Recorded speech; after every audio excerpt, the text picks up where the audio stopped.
Hello, this is Angela Anderson. Thanks for joining me for this acrylic painting tutorial. In this video, I'm going to be showing you how to paint this beachy seascape. We're going to be doing some rocks and some flowers and show you how to kind of integrate two different photos and make them, the colors merge properly. So I've got kind of two different color schemes going here and they're not quite matching right now. So I'm going to show you how to fix that in this video. Got my husband Mark with me. Hey everybody. He's man of chat tonight, so if you've got questions while I'm painting, you can ask those, and let's get started. All right, so I've got a 9 by 12 inch canvas here. I have painted it with a pink. I just had some leftover paint. So I think this was like Unbleached Titanium and Magenta, Quinacridone Magenta or something thereabouts, but a very light coat, nothing too bright. And one of the ways that I'm going to homogenize or unify the color scheme is by starting out with this ground in the background. This also helps us see our values, so light and darks as we paint. So it's a really good way to help your painting kind of get unified, especially if you're using two different photos like I did. I photoshopped two photos together, and one is very orange, yellow, and one was kind of more pinks and blues. So this will help us to start out. All right, let's go over our colors. I've got burnt umber, burnt sienna, cadmium yellow light. I've got it here too for mixing later. India yellow, Pyrrole orange, Quinacridone magenta, Ultramarine blue, and Cobalt teal, Unbleached titanium, titanium white, and some satin glazing liquid. So we'll be mixing up.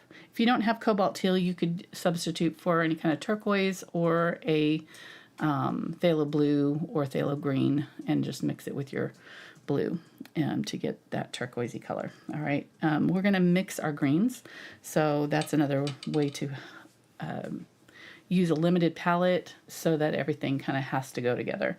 All right, the brushes we're going to be using are going to be our stiff bristled aspens, and then I've got a 3/8 inch angle shader for some of the flowers and things. I don't know why I'm nervous tonight. That's so weird. I'm like out of breath and nervous. I've done this literally hundreds of times. I don't know what the deal is. Welcome, guys. Hope you guys are having a great evening. We're glad to be with you tonight. Those who watch us live, appreciate you being here. All right, and those who are watching the replay too. I've gone ahead and kind of pre-sketched a little bit just to kind of give myself a placement on this canvas. Again, this is a 9 by 12. You could really use any size. If you wanted to leave more of the beach path showing, more of the beach, you could kind of combine it with maybe a beach scene and kind of have the rocks a little bit farther apart. And leave the path kind of in the middle, but this is, kind of liked the narrowness of this and kind of just felt kind of cozy going into the ocean. We can't see the beach meeting the, or you know, the beach at all here. We're just seeing kind of the ocean and the rocks kind of in front of it.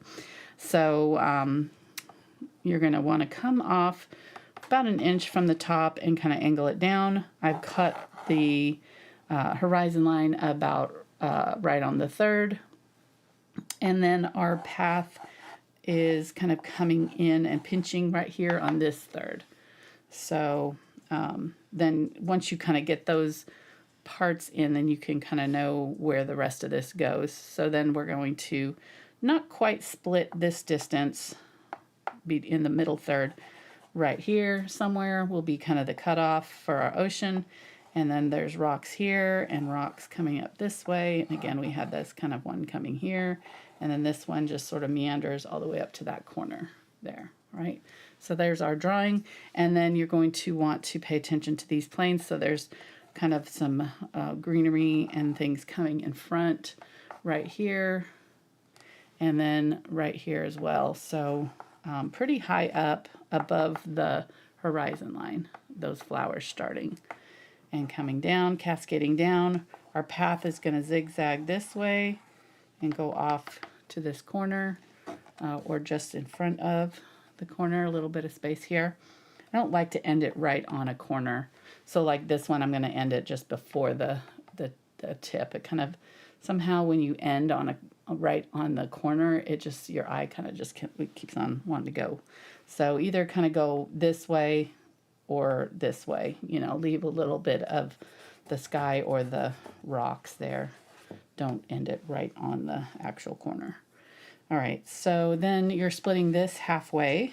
So this is going to meander up and go to about where this pinch point is right here, a little bit higher than that. So there's that part, and then there'll be grasses and things coming in, and then we're just going to narrow this path a little bit and just kind of have this sort of going this way. I'm exaggerating that curve in our path from the photograph just so that it has a little bit more drama. Okay, but that's pretty much our drawing. I have some other lines in here, but you don't have to worry about those right now. All right, let me go ahead and mix our sky color and some of our greens and things, and we'll just kind of block in some colors. So I'm going to grab I've got cadmium yellow light there, and I'm going to grab kind of an equal part white and mix those two together, and that'll be our good kind of opaque yellow that we can use in our sky. I'm going to add a little bit of yellow into this, but I'm going to leave a lot of this pink in here, and that will match with the pinks that are going to be in our flowers and things down here. So that's another way of kind of helping to merge the colors. You don't really have to worry about the colors in your sky too much. You know, your sunset skies are going to have anywhere from pink to, you know, yellow to blue.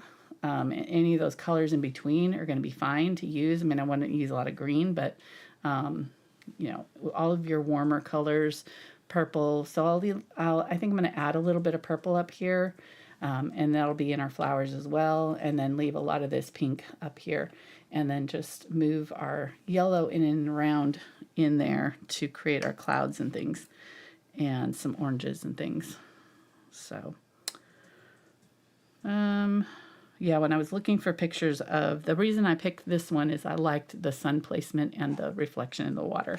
Not necessarily the color, but I figured we could change the colors ourselves. So, all right. Then I'm going to grab a little bit of the magenta with this yellow and make myself a kind of peachy red for my sky, kind of an orange, just a little bit more like a salmon pink, I guess, just similar to what our background is, a little bit more on the orange side. Okay, let's scoop that all up. And then I'm going to grab a little bit of that off and grab a little bit more of that magenta.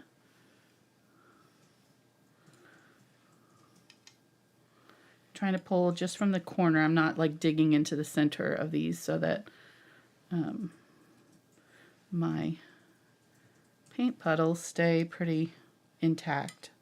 The less air that you introduce in there, the longer those will stay wet.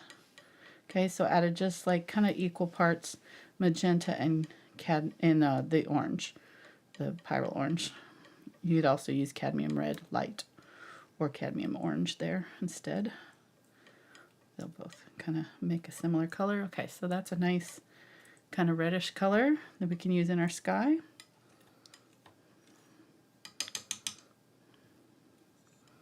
You can see I'm just kind of using that original color to help me make a string of related colors that we can use. And if we pre-mix these colors, then when we get to doing our sky, we can just kind of pop between them really easily, and we don't have to wait to mix our colors. And that way our sky will stay wet and blendy, easily blended. Just be a little bit easier. Okay, so let's do an orange. So I'm going to get some of this yellow. I'm not going to need this much yellow. There's not that much sky here, so I can pull off from there. And I'm going to grab, let's go ahead and grab the India yellow, and we'll make a golden yellow from that. This is just cadmium yellow light and white. So the reason we add white is because we're going to be going over this pink color, and if we don't have white, it won't show up really well against that pink. It won't cover it. So that white just helps it make it more opaque. Our yellows are generally pretty transparent, and India yellow especially is a translucent color. Okay, so then the only thing we're missing kind of really is like an orange that kind of bridges the gap there. So I'm going to go ahead and use that color and the color next to it. When you're creating these strings, you can just kind of go along the line. I kind of skipped over to my pink here, but you know, if you mix these two together and then mix these two together and then mix these two together, you kind of get these strings of colors going, and they'll all kind of go together. All right, I'm getting a little bit more white because that orange is pretty potent. And that India yellow, I'll be needing a little bit more of it to help counteract that orange. Maybe get a little bit more of that white. And again, trying to kind of keep my draws on that white on one side so that this side stays clean.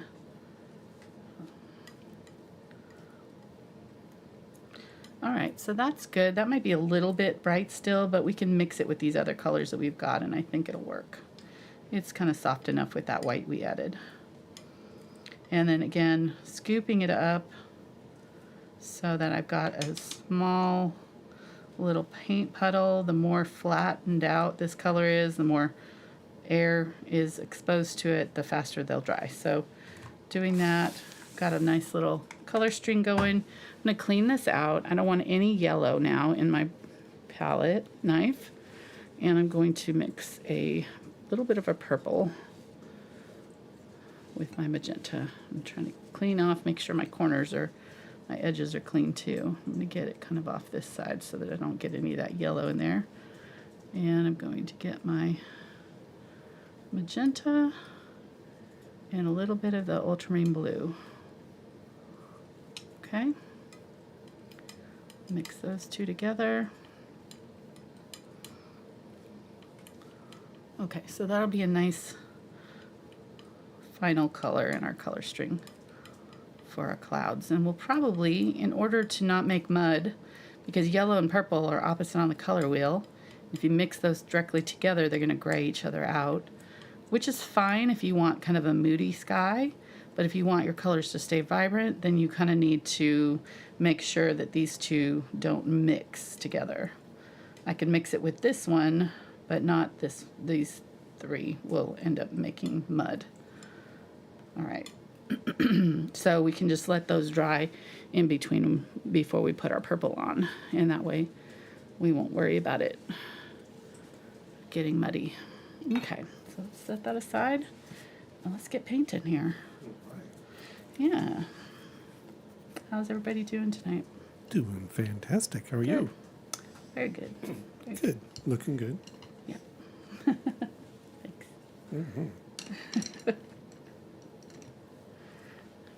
you flirting with me? What? What are you doing? Maybe. Oh, today's our son's birthday. Happy birthday to Jordan. Yeah. How old is he? 32? Yes. Yes. I had to think about it. Okay. Do some maths. Yeah, exactly. All right. That just makes me feel old. Well, I mean, we were 10. That's true. We were very young. So, you know. We were young. I was in my 23, I guess, when I had him. All right. I'm trying to think. Yeah, I think I'm going to go ahead and start with my white here and just kind of dab that in sort of about a ½ inch or ¼ inch above the horizon line there. And then kind of put it in my water a little bit.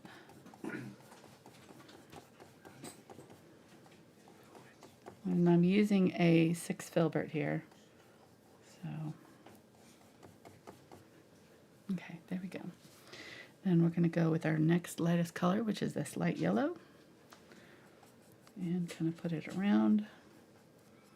do this while this white is wet, but don't touch the center of it. Just try to kind of get it around, and then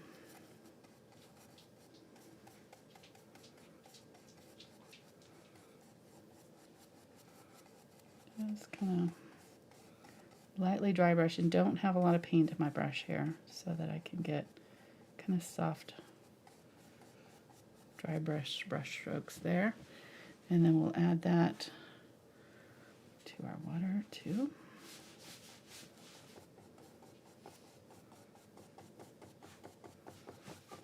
Oh no, Fitzy.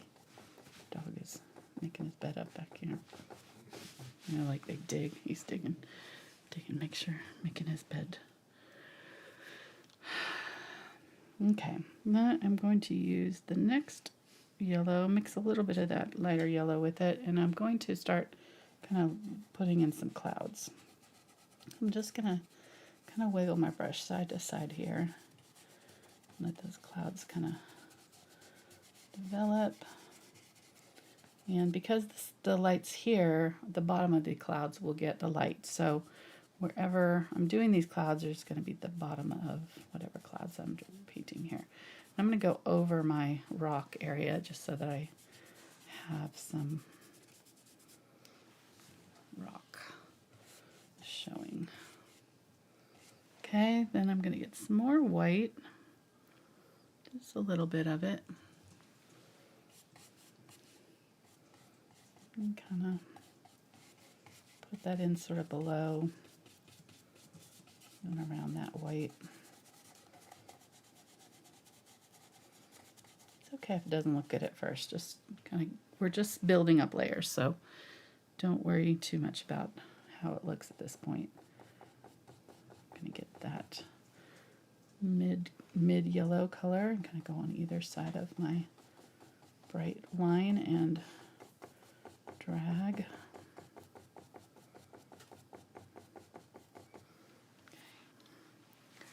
Get a little bit more of that white. Go back in the center again. And the lines should get a little bit whiter as it comes down. Okay. Looks good. Now let's get this kind of pink, peachy pink color.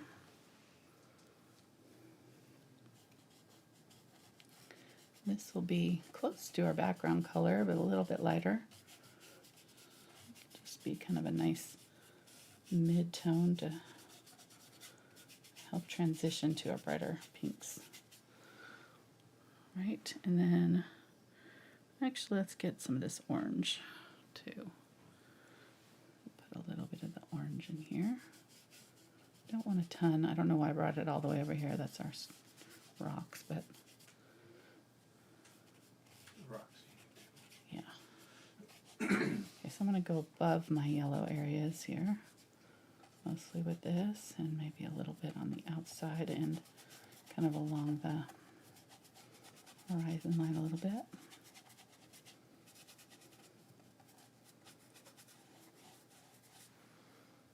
Okay, starting to come together. Getting a feel for it.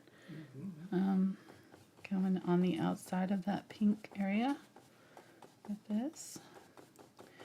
Try to keep this one fairly simplified, you know. This is easy to, these landscapes, it's easy to get lost in all the little details, but I'm going to try to kind of keep it simple. Show you that these can be pretty approachable. And this brush is really helpful because it's stiff bristled, so it's pushing that paint around. You could also use a blender brush if you had it. Like this is kind of a larger version of my blender. I might switch to that blender when I get to some of the smaller areas. So this is my magenta color, and this is close to my background color. We're going to just go kind of above the oranges. Like this. A little bit more concentrated color. It's a little bit more red than my background pink, but I'm still leaving plenty of that pink showing in my sky. Maybe use a little bit of it here. right along the water. And then I clean my brush out and grab this purple. This may be a little bit dark, so I think I'm going to add a little bit of white to it to kind of help tone it down.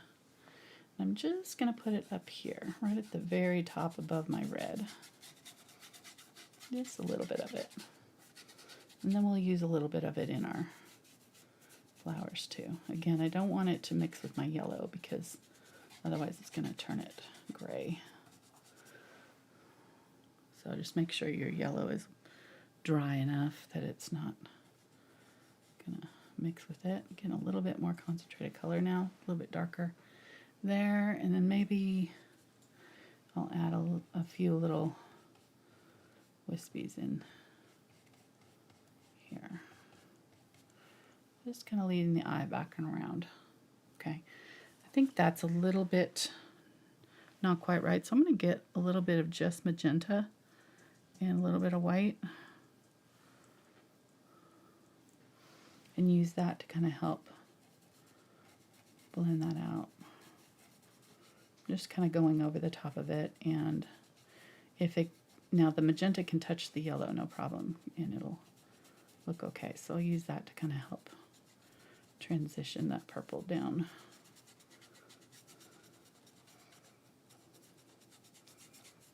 Okay. And then maybe let's get a little bit of more white with this and just kind of pull this across. Think about where our light color is coming from. So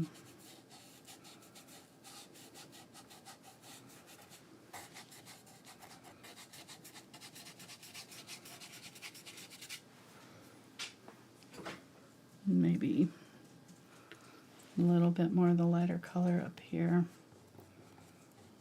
just to soften off. If you see any kind of like really rough areas, that's where you can kind of come in with a little bit of white or a little bit of whatever color, you know, is closest and blend over. Zinc white is good for this. I don't have it in my list, but if you have zinc white, you can use it to help blend off your transitions between colors, especially if you've got a area that looks kind of rough, because it's transparent, and so it kind of creates this really pretty soft atmospheric glow. All right, so I think we're getting close here. Don't want to get too fussy with this sky because it's not, there's enough of it showing here that I want it to look good. So I feel like there's a lot of orange in this. I don't want so much orange, so I'm trying to kind of tone down some of that oranginess with this pink that I mixed. Just go over some of that.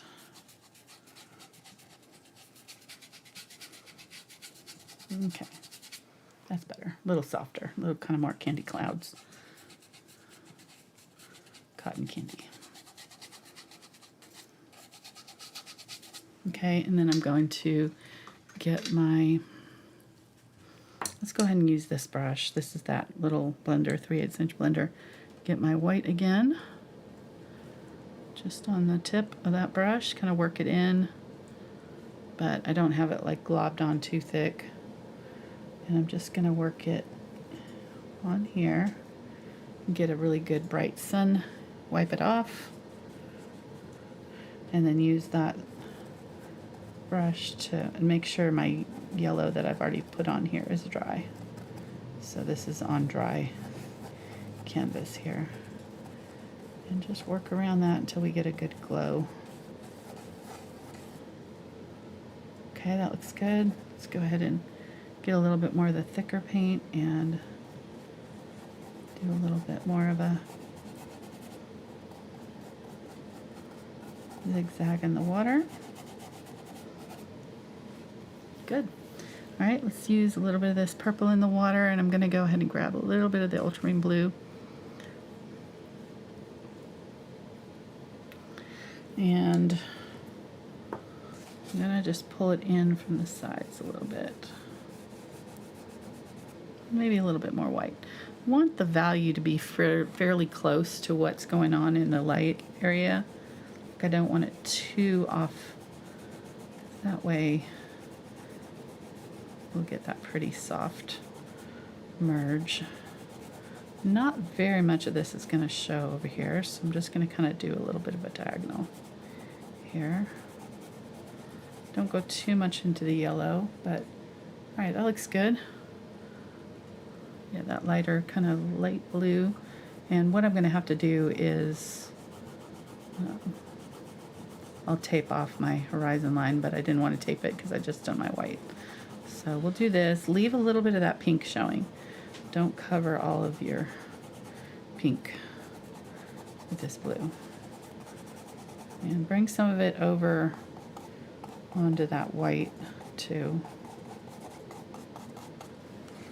Just a little bit. Okay, that's pretty good, I think. It definitely feels like it's falling off right here, so I think that this isn't straight. I can tell it's like angled a little bit, so I'll have to straighten that out, but I'll do that when I get my tape on here. So that's good for now. Let's go ahead and use some of this peachy color. So one of the things that we'll do now is use our sky colors in the rest of our painting. We're not going to change up our color scheme.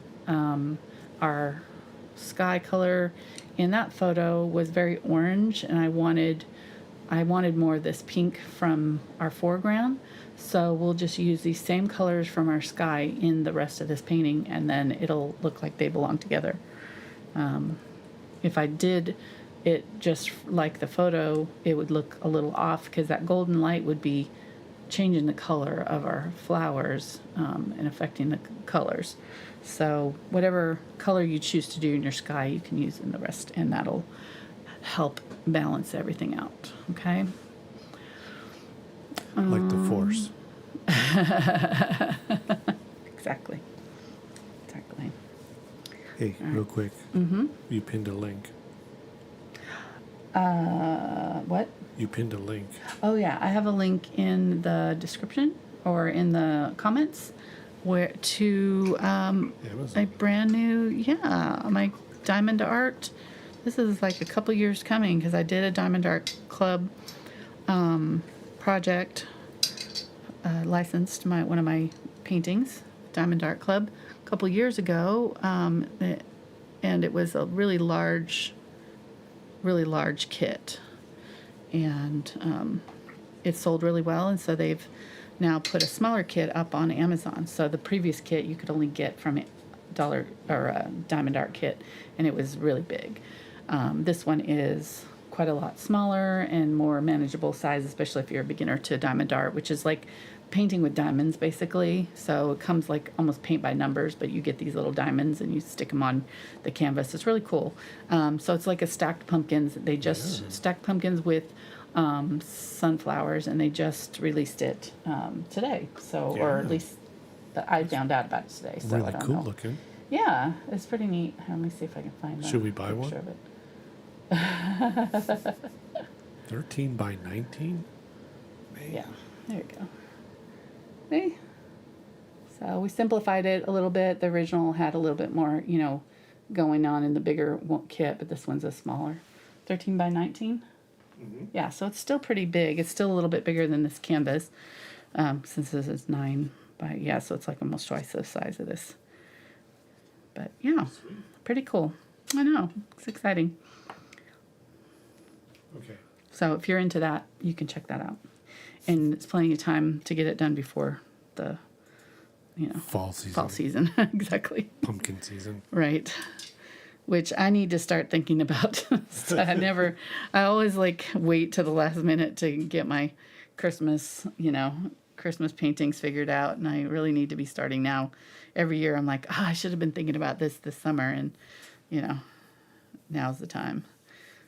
Am I thinking about it? No. I'm thinking, yay, it's flowers season. I'm going to get to paint flowers again. Springing. Exactly. All right. So I'm going to get some of the yellow. Just kind of letting this dry. I think that's dry enough. Okay, let's go ahead and tape this off. And I'll tape the sky, I think. Because I know my blue is going to need to come up. So and let's go ahead and just tape across. It doesn't have to be perfect, but it should be pretty much straight. Yeah, definitely needed it.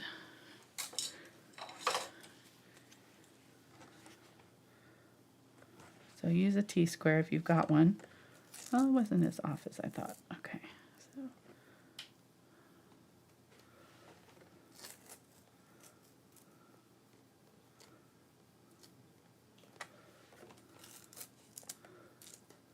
come on. All right, let me bring it up. I got to bring it up over that blue there. Okay.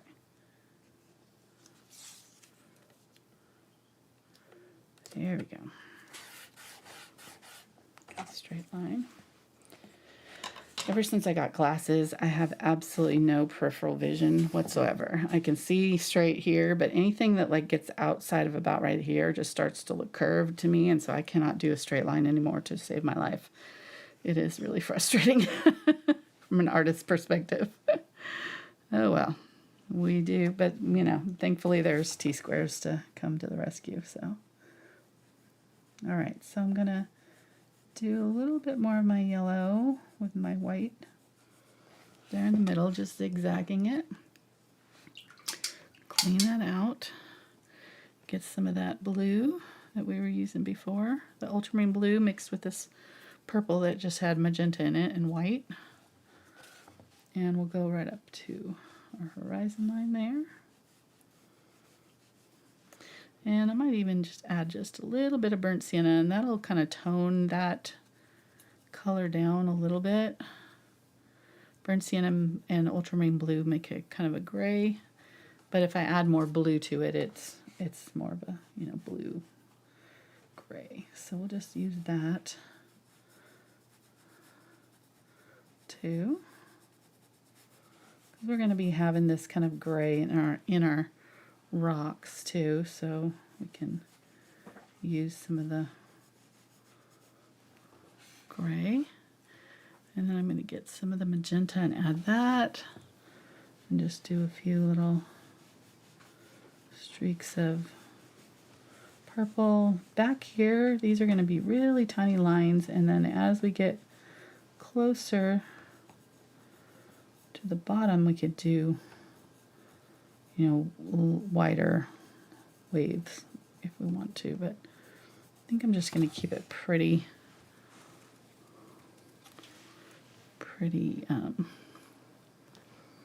blendy, or, you know, pretty, I don't know what I'm trying to say. Okay, getting some white. I'm going to go a little bit lighter as I go across, but I want some of this pink to go all the way across in just a couple places. That makes it look a little bit more realistic, because there are some of the darker colors encroaching in the reflection there. Okay, and just using a number 2 round here to get a little bit more control, but keeping my brush strokes horizontal so that I kind of all have that side to side feel. Let's get some of this magenta and add a little bit more of the true magenta, a little bit of white, and like right up here close to our sun, I want to transition between that blue and the yellow. So I'm going to use this magenta pink color to make sure I have kind of a, it's just going to go just like our clouds, it's just going to go kind of in reverse order from the blue, purple, magenta, orange, yellow, white. So just making sure I've got kind of a little bit of that border outside my... Which one's this one? The big yellow one. This is from Brian Regan. Sorry, I sounded like I was being... That's how he says it in his comedy skit. The big yellow one's the sun. He's being a child. Yeah, being a child. Discussing being himself as a child. saying his science project. Yeah. It was one of those universe or galaxy. Yeah, where you had to make the planets. All right, yeah, this is one of our long running jokes here. Sorry, we're just pulling you in on it, like it or not. Without the context, it doesn't sound as funny, right? Gotta hear his whole skit. Oh, it's pretty funny. Go watch it after the show. Yeah, Brian Regan. All right, so just going back in and adding a little bit more yellows. I'm going to bring this a little bit whiter out here because it kind of narrowed it down a little bit. And then getting my white again. And one last time, I'm going to do my white highlights.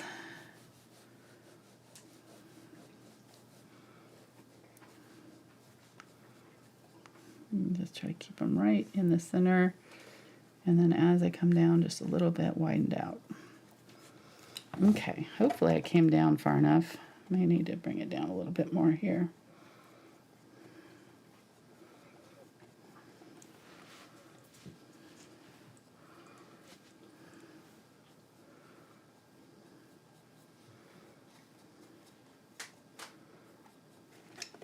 All right, let's take our thing off. There we go. Now we've got a nice straight line.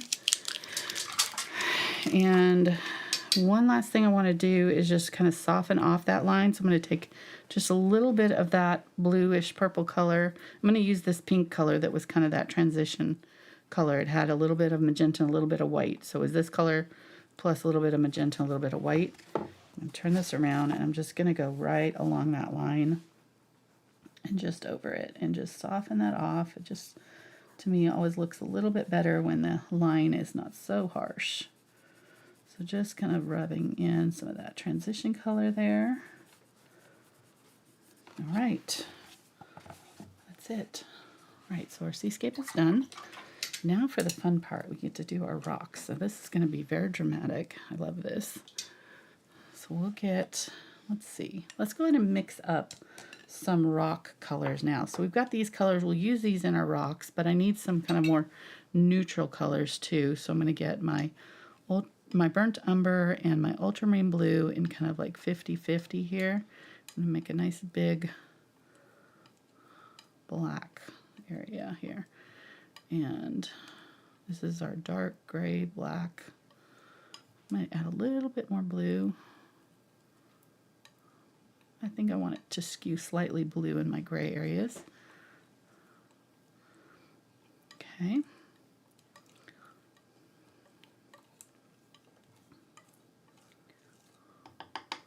Really should clean this off. Let me clean off my palette because it's going to get little flakes of other colors in there and I don't want that.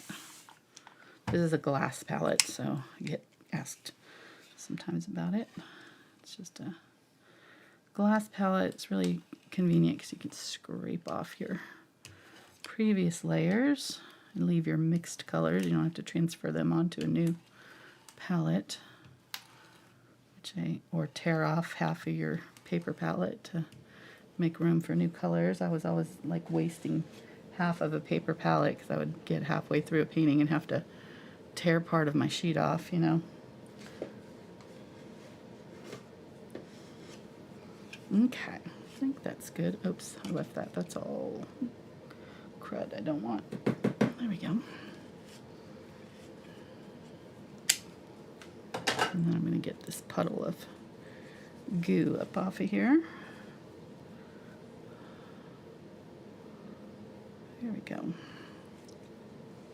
And we've got a couple more spots to mix colors.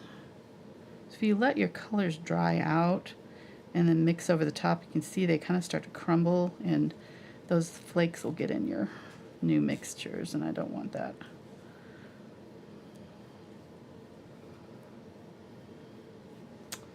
All right. How's it going over there? You're being quiet tonight. Doing good? I'm doing good. Yes, you were doing a lot of instruction there, so I didn't want to interrupt with a bunch of witty comments. Yeah, get in trouble. Yes, I don't want to get in trouble. Somebody left me a comment the other night. They were concerned about me because you were saying mean things to me while I was painting. Mm-hmm. I was like, I hope that doesn't happen. I'm like, my dad doesn't get our humor either, so it's not anything new. We've been married for 38 years almost. And what were the mean things I was saying? I have no idea. It was just one of the paintings that we were doing. But I get accused of it too. It's just the way we talk to our humor. Some people just don't get it. It works for us. It works. He's actually very nice. He just teases me when I'm painting. Says mean things. But sounds like mean, but he's being sarcastic. And so if you don't realize he's being sarcastic, it sounds like he's really being mean to me. And some people don't get sarcasm, I think. All right, so mixing I'm mixing this color with a little bit more burnt umber and burnt sienna, and then adding the unbleached titanium here to make this blue-gray here. Your number one fan has arrived.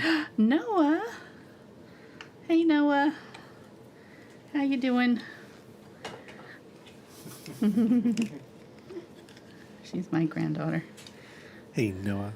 And she's my granddaughter, too. Yes, Gigi and Peepaw.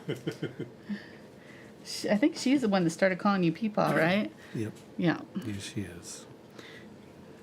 Before that, you were Gratty. Gratty, yeah. Mark's had many iterations.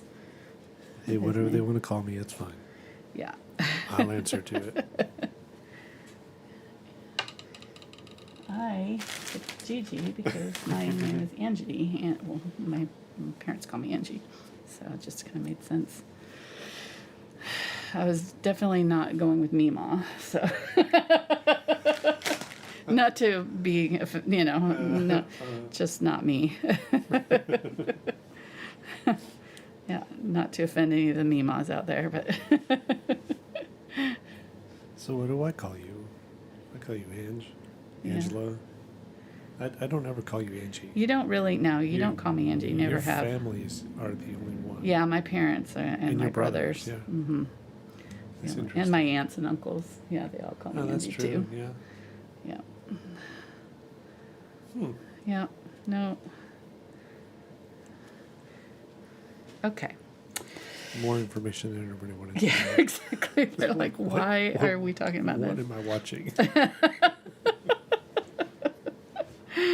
That's okay. Let's go ahead and mix a green too, I think. Well, I guess we can just use this to start our rocks. We've got our purple here.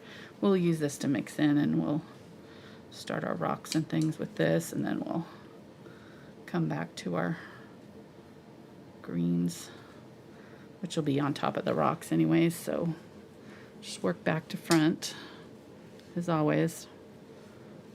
Landscape's always the sky we start with, just about. All right,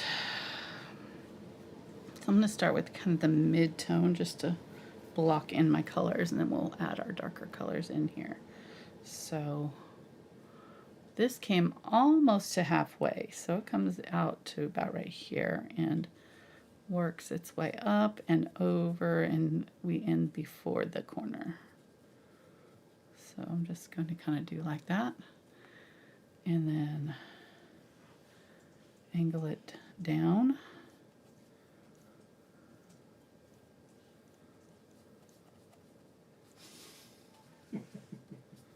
What? They said that your number 2 and number 3 fans say hi to.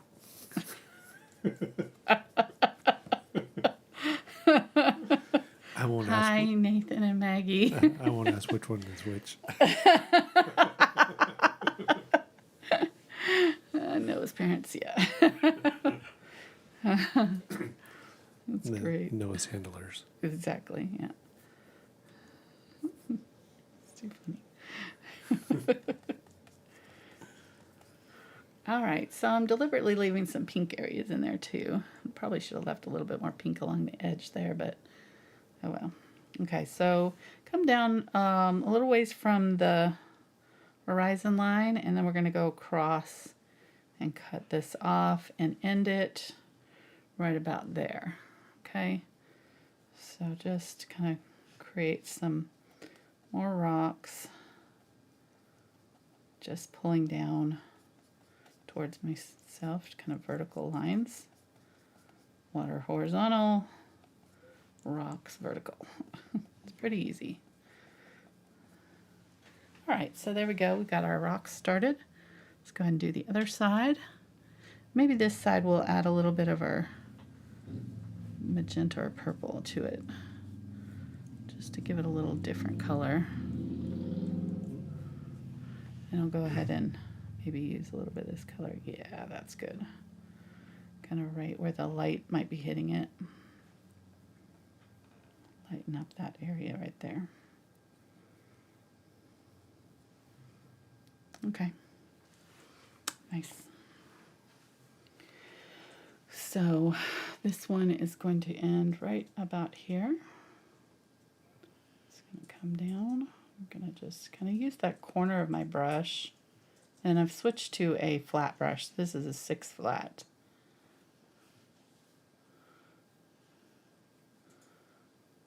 Go to about right there. So it's going to be kind of just above the sun.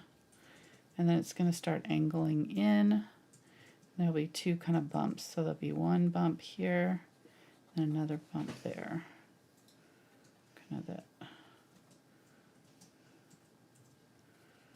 angle down, pull down, leaving some of that pink showing here and there. I kind of covered a lot of it there. The green is going to come up a little higher in this area, so I'm not too worried about it. 50's already groaning, grumbling over there about something. Just quiet when I'm trying to sleep. All right. Oh, he's barking in his sleep.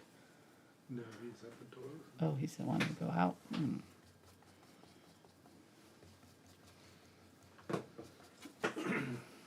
Spencer has been hanging out with us because I thought I might have jury duty this week, which I don't. So, yay.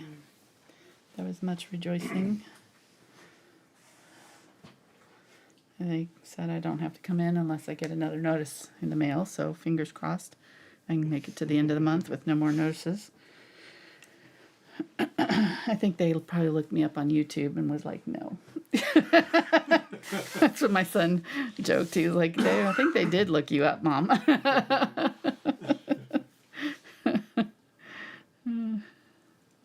Who knows? All right. Yeah, so that looks pretty good, I think. So then this one has got another rock that kind of comes out and sort of makes a little shelf that's behind this one. So I'm going to pull this one all the way down here. I've kind of gotten some of my darker color here too to play with. And then I'm going to get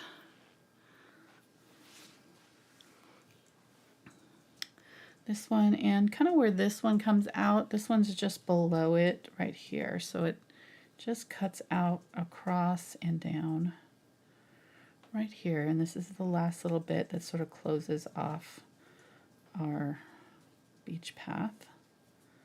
So it makes a little V shape here. And this one will look like it's kind of behind this one, and this one's going to continue in front till it gets to our path right here. So let's mark out our path.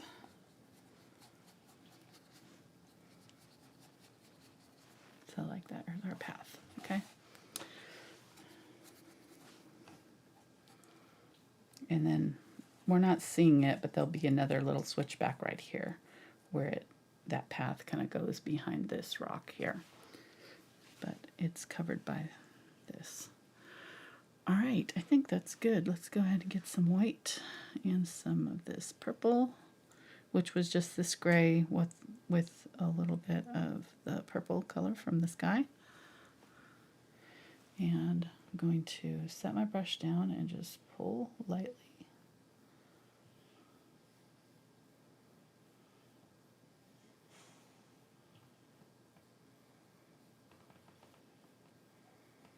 So Fitzy wanted to go out, but then he wanted to come right back in. I guess you pushed it way back in, Yeah, he's sitting here. Just give me a big sigh. So boring. Yeah. Dog attitude. He thought his bro was back, but Oh, apparently not. yeah, so yeah, that's what I was gonna say. Spencer's been back and he's been hanging out with Spencer all day. Just that's all he wants to do. He misses him. Our youngest son. I don't blame them because Unbleached Titanium there. he does a lot more with them than we do. Yeah, I know. So using this peachy color here with the Unbleached Titanium, I mixed in some of that purple. So I'm just going to go a little bit lighter.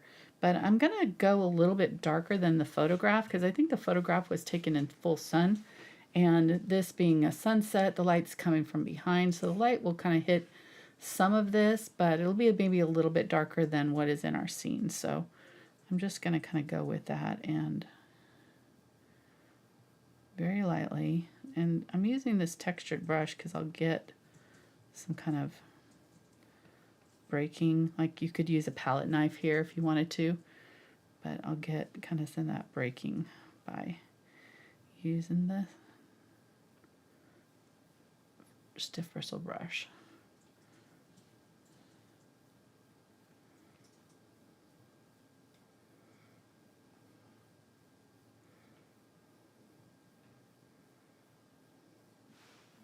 Okay.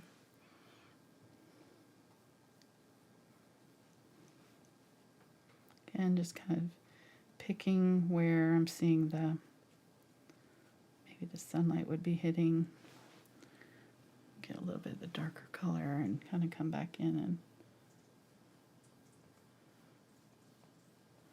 make some darker crevices with the dark gray. This side doesn't need it. This side might need a little bit of the darker. Just in a few places.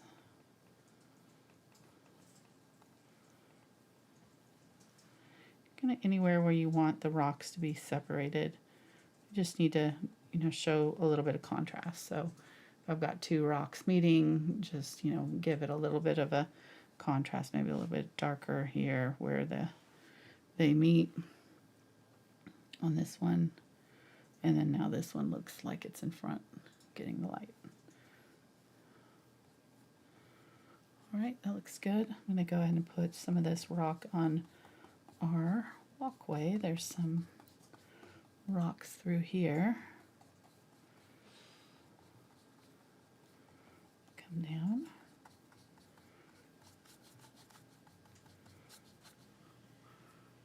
And maybe over here, just a little bit up. Okay, over here, there's more rock. Comes down farther than what we had it.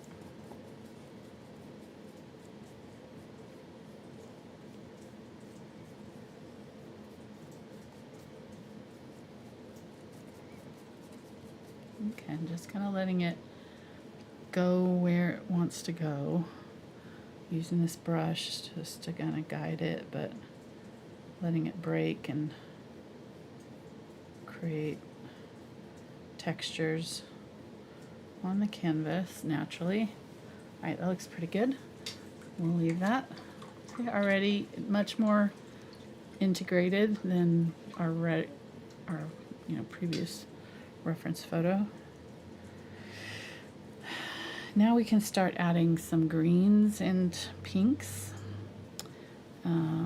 So let's go ahead and mix up our green. I'm going to go ahead and use the Cobalt Teal and my Cadmium Yellow Light. This will make a bright green, probably too bright. So we'll start with it. Yeah, that's way bright. It's like neon bright. So to make it look like it goes with the rest of the painting, we can add some of our Ultramarine Blue. That will tone down that green and make it a little bit more natural. There we go. And then we can add white to that, maybe more yellow. We've got our yellow and white over here, so I'll just mix it into that when I need it. Then I'm going to go ahead and use up the rest of that Ultramarine Blue and mix it with some of the India Yellow. This should make a nice dark green for me.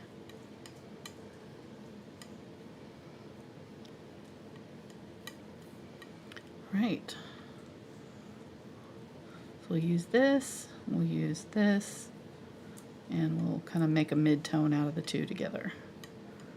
So to make my mid-tone, I think I'll just go ahead and use my Cobalt Teal because it's got a kind of a white-ish tint to it.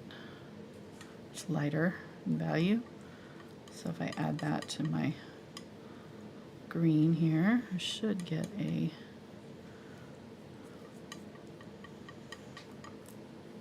didn't add very much that green, but that's actually really pretty.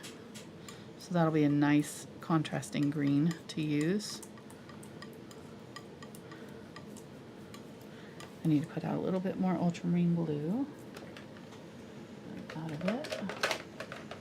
I always sound like I'm saying ultramarine. You talking about me again? Need a bowl. What? You're talking about me again? Yes, exactly. Ultramark. I should start calling it Ultramark Blue. I don't like it. Just mark blue. They'll know. Mark Blue. Yeah. Ultramarine. Check. All right, so I'm just mixing up a little bit more of that green. Cobalt Teal and Ultramarine. And my India Yellow, which I'm out of too. There we go. Now we're talking. So now we have a kind of a mid-tone green there. This is a little bit more on the blue side, which I like. It's kind of, this one's very yellow.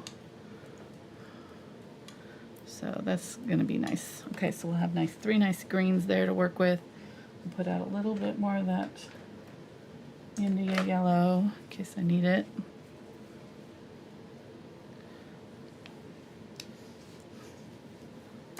How are we doing on time? Okay. Well, not bad at all. I'm going to get my Filbert out. Scoop some of that off. Be sure you wipe that out right away because otherwise you're going to end up with, I have paint all on there. I could get that off though if I can get it off with a little bit of alcohol, rubbing alcohol. Comes off pretty easily. No, it's fine. It's not bother anything. It's dry by now. So. I'll use my little kitty.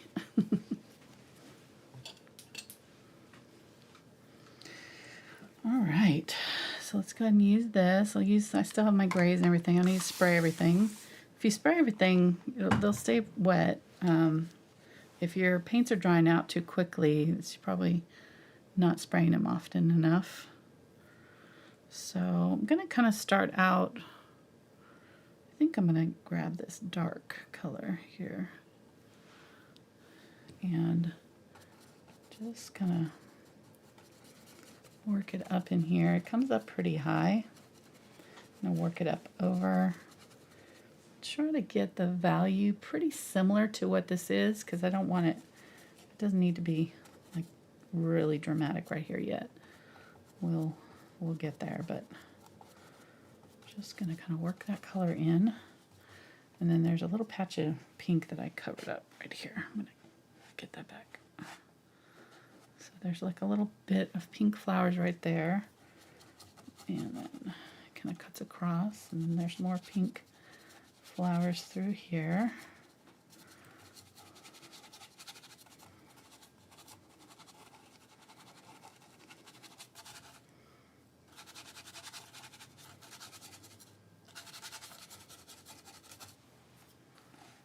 You can hear me scraping that brush, so you also good to have a brush that can take that, because I'm really kind of scrubbing. I'm getting a little bit of the gray mixed in with my green here, that darker green, and doing some of that down here, like a little bit of gray. Work that in. You could spray your canvas at this point if everything was dry. Help for the paint to go on a little bit smoother if you wanted to. I'm going to go ahead and go pretty dark along this walkway here.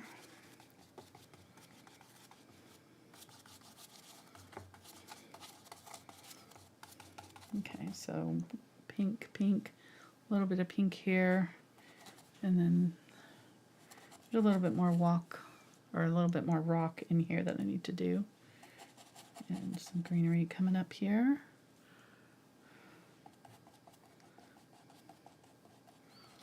We'll just put it along this walkway here and up. And then there's a lot of pink all through here.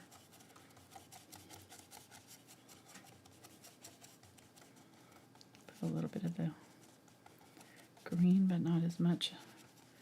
Kind of let that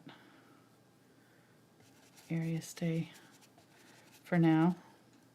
I'll add green to it, but I'm going to add it a little bit more strategically instead of covering it all. I don't want to cover up all my pink there if I don't have to. Right, getting some more of that dark color. So right here it's pretty dark where the path narrows, and then right here I want the path to come out right there.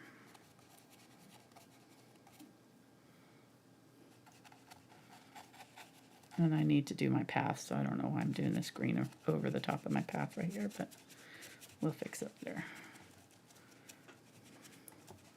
Okay, so this whole bank is all flowers. I'll put a little green, but it's pretty much all flowers all through here.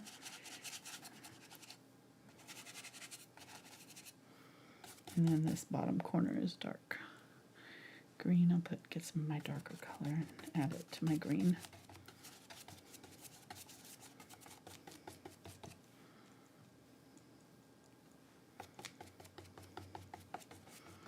Okay.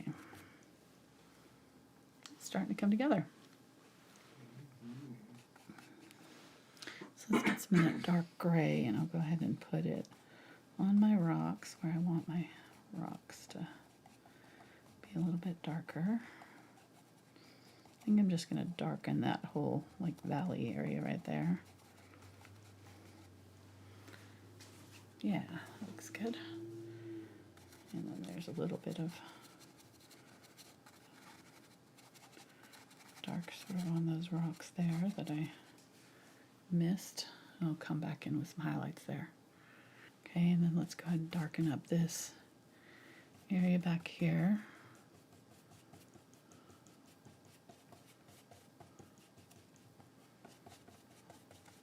Farthest away from our light. Be a little bit darker. Okay. Like it. Right. So let's go ahead and go into our pink areas now. We get a little bit of the magenta. You can get this peachy pink. Maybe a little bit more of that lighter one. And just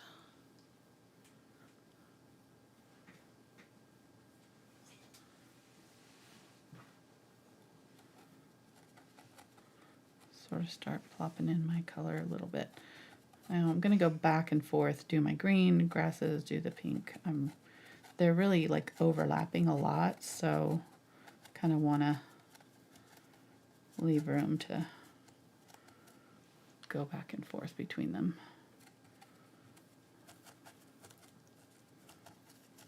Do a little bit of the pink, just trying to map out where I'm putting my main areas of flowers and things.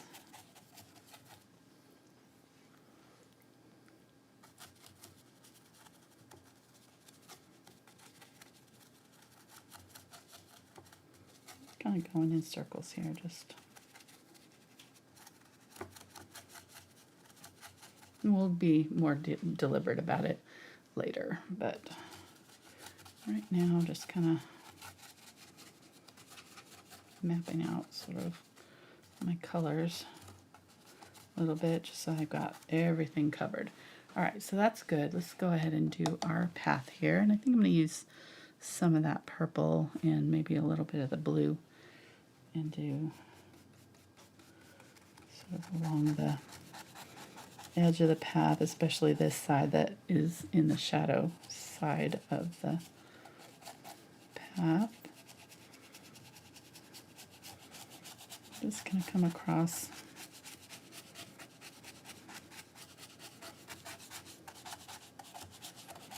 horizontal.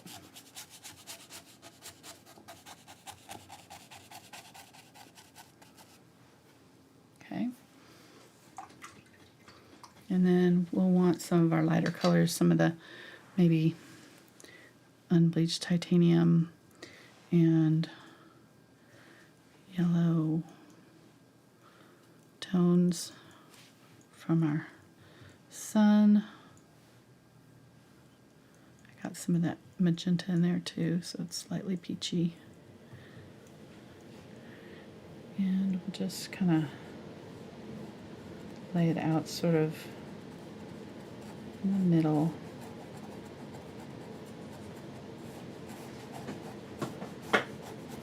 Where the light might be hitting it.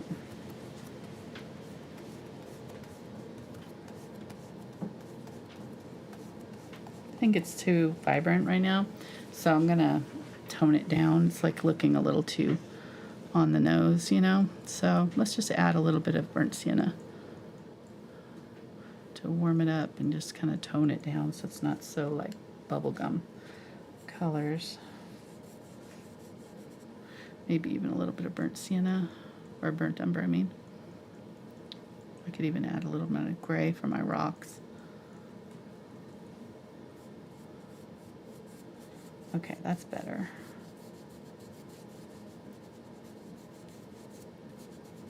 I'll leave those colors as undertones, but this will help kind of make it look a little bit more natural. The light does weird things to colors though, and especially colors like sand or, you know, light light dirt. It picks up the colors around it. So a lot of times you'll see beach sand looking purple in the sunset because of this. Okay, so that's definitely better. Let's go ahead and get a little bit back in here. And I think I'll use this color in my rocks too to help define that, you know, give them a little bit of this color.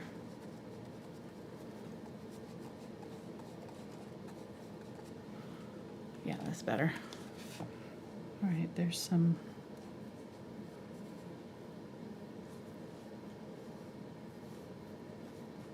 I don't want it to look like a ladder, so I want to kind of, right now I was kind of doing my lines sort of evenly, and it was kind of looking a little bit like a ladder, so I don't want that to happen. Let's get a little bit of my nice dark burnt umber and black color that I had mixed, and I'm going to really bring it over onto the path on this side, especially where it pinches right there, where it turns.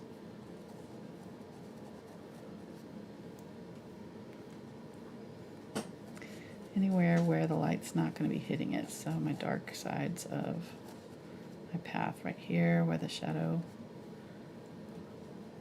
would be from this rock, and right here where this shadow is, maybe it's pulling out into the path a little bit.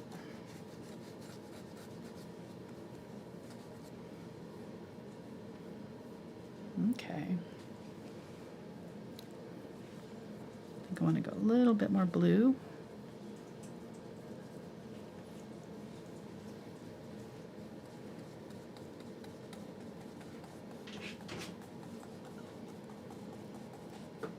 It's just going in and out, huh? Dog. Okay, that's good. Okay, so this side is not going to be as dark because this is coming up in front of it, so I'm not going to worry about shadowing this side. Just going to have those shadows kind of pulling out over the path there. That looks much better. All right, so a little bit of that blue helped a lot. So let's go ahead and use this color in our rocks over here too. Just a little bit of this kind of warmer gray. Slightly. Get a little more blue over here. Yeah. There we go. So in my shadow side over here, adding a little bit more of that ultramarine blue. I can even go almost full blue. Yeah, that's nice. Maybe a little bit of it, just a hint of it over here. And then I'll use this dark blue in my greenery too, in some places.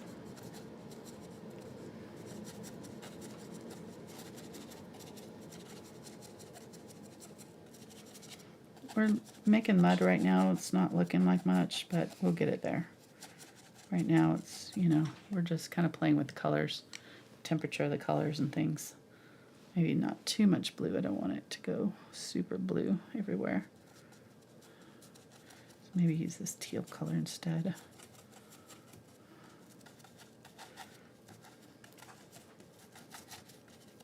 I still have that peachy color in my brush, so it's kind of affecting this a little bit.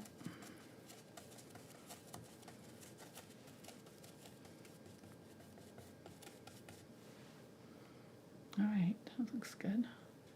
This is obviously like too much of a straight line here, so we'll fix that. The dog wants it back in again. He's just going back and forth. Just leave the door open. It's the AC is very noisy over the mic. Be back. I'll expect you locked you out of the room.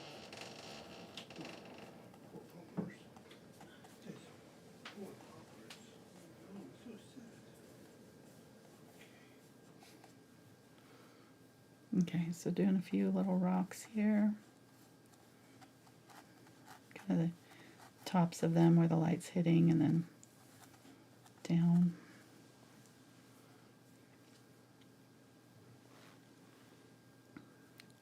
On the very top, getting some of the unbleached titanium. Kind of hit those up with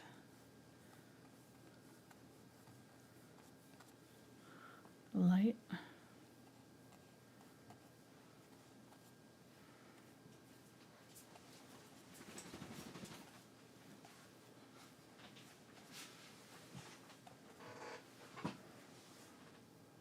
All right, that looks good.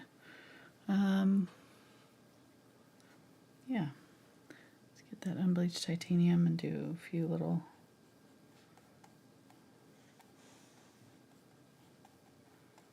brush. It may be a little bit too big. I just want some stones in the path. It's kind of making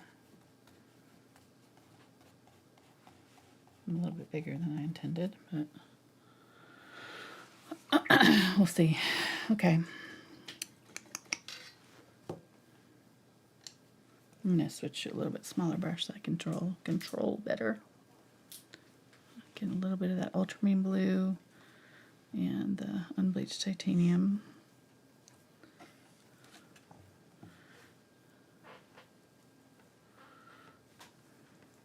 A little bit of that peachy pink color.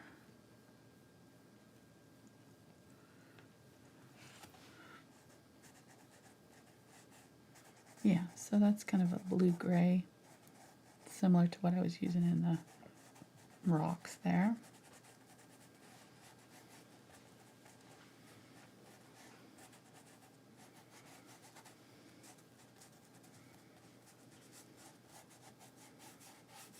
I'm just kind of trying to play with this until I find the right color combination. So sorry if you feel like I'm like, she's covered that path like 4 times. I'm just trying to find the color that I like for it. So I haven't painted this ahead of time. I'm just figuring it out as I go. There's no science to it. You know, I don't have a picture that I'm looking at that is the exact color that I want. So this is good. I like that it's kind of grayed out. It's got a little bit of that warmth from the orange underneath, a little bit of the purple and blue peeking through, but that feels right now.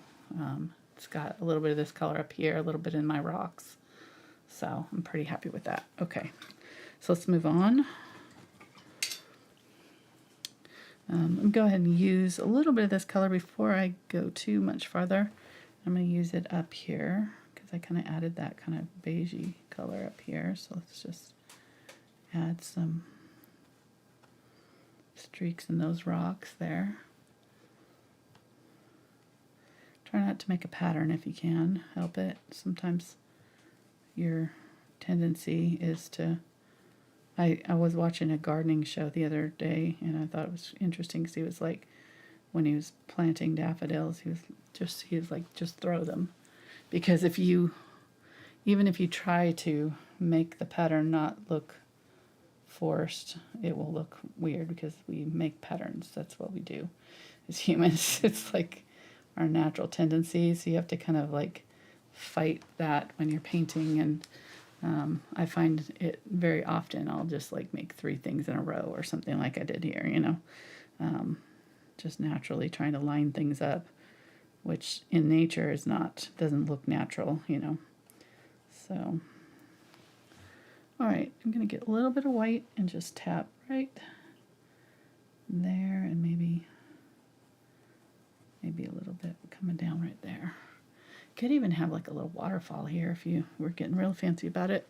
That'd be kind of cool. But I'm not going to do that to you today or to myself. All right, so let's get a liner brush and we'll go ahead and come in and start getting more serious about where we're placing our flowers and things. And that's about all we have left anyways. So I'm going to get this kind of mid-tone green here. I'm adding lots of water to it. And I'm going to add some white also, and that will help it be more opaque. It's a little bit kind of on the same level as that-ish. I should have enough of my dark greens here that this should work. If you need to go back in, if you've covered up all of your dark green, you may need to put some of that back in. I don't know. We'll see how I do here when I get going. So I'm going to bring this up pretty far here.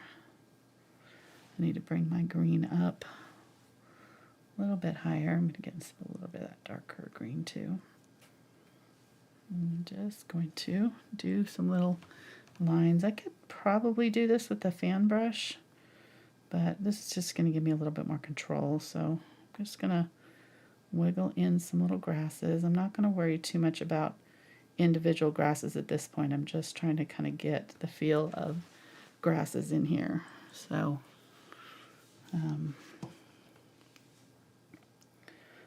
just overlap like crazy. Different directions. Your grass clumps kind of grow out like a fan from a little clump, and then, you know, these are all bunched together. Obviously multiple clumps of grasses, so I kind of do like one spot and kind of fan out, and then come down and do another spot and fan out, and do them that way. So I'll do one kind of slower so you get an idea of what I'm talking about. Let's do some dark grasses up here. There's some grasses growing off these, very small. Right here.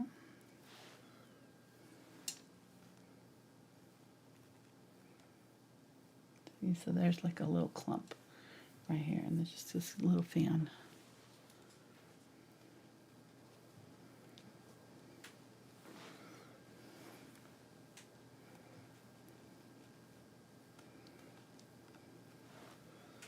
Okay, trying to cover up my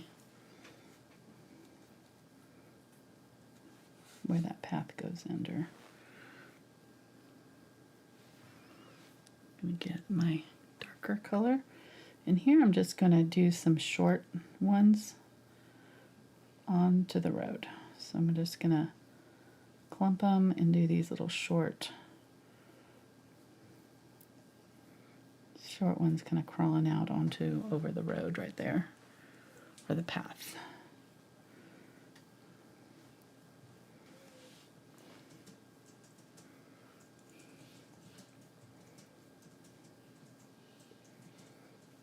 Bring them up, bring them out.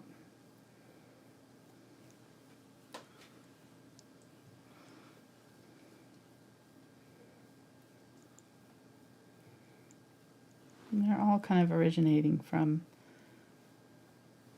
that line, though.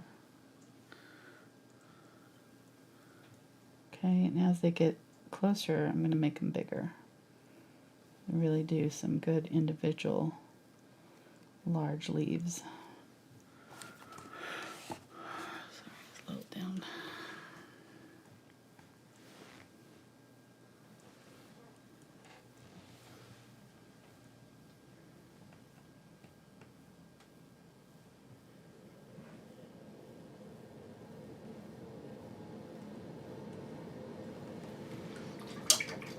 Okay, now here there is a like a little dark overhang, so I'm going to do like a dark line here,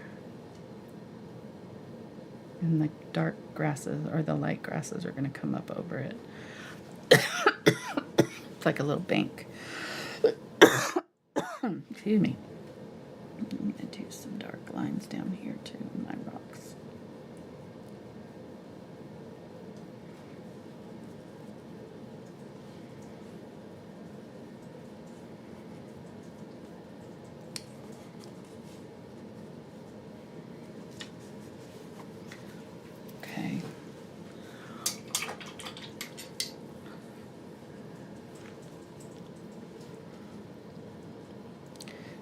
Some dark lines up here too, where your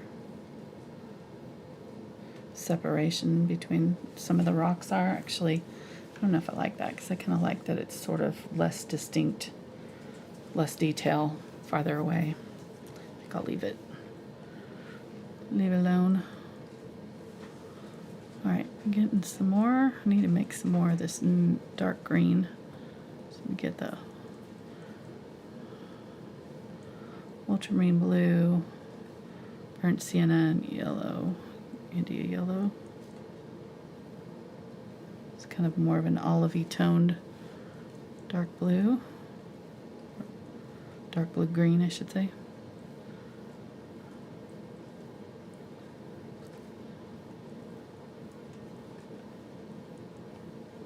It's really dark green, olive green.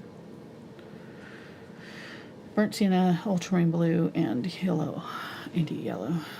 Okay, so this area here has a lot of the kind of olive toned grasses kind of coming out.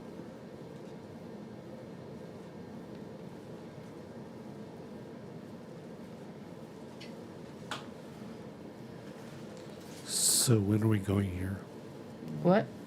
When are we going? When are we going here? Yeah. Oh. It looks pretty nice. It does.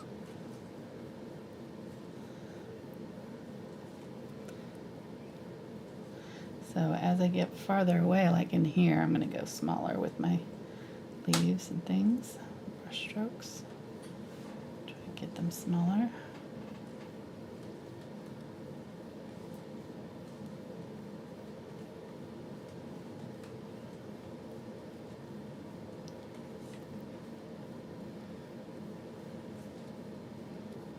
Okay, and I'm going to deliberately kind of take this green and just do my little stems through my pink area. Because I'm going to do dots of pink over this area, so I need to have some stems into there and all through it.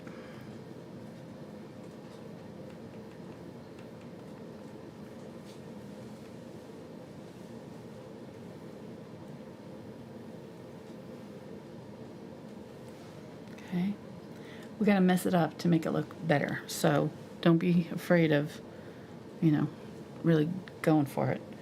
Got to get in there and get some grasses in here. Lots and lots of grass. Don't skimp on it.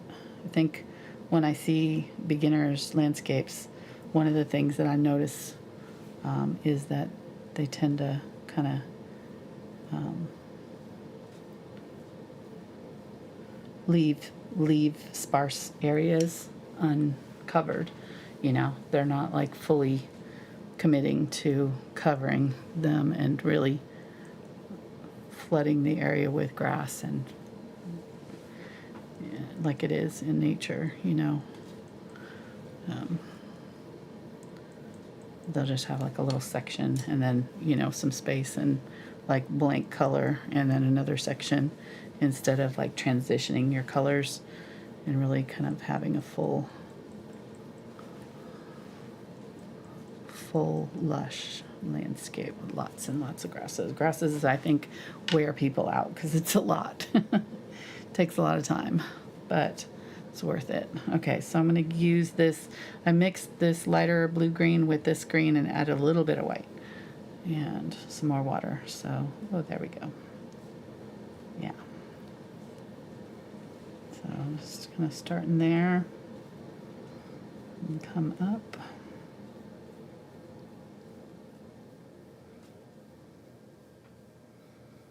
I kind of feel like I might want to use my fan brush. This is a lot of grass to do by hand, but it's kind of hard to keep control on the fan brushes. I find like I don't really like how they look after a while because I just don't get that variety of brush strokes. They all kind of tend to go in the same direction.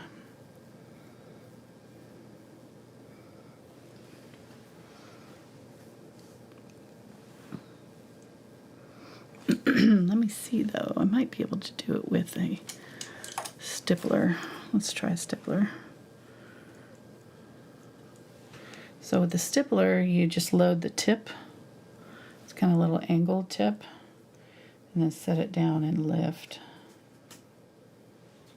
And that gives me a little bit more control maybe. Especially like for some of these smaller ones that are farther away down here. I think,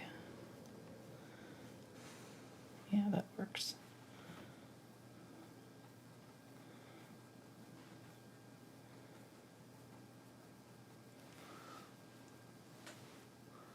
Okay. This could be a fan brush too. Make sure your paint's wet enough though, because if it's too thick, it won't come off the brush easily.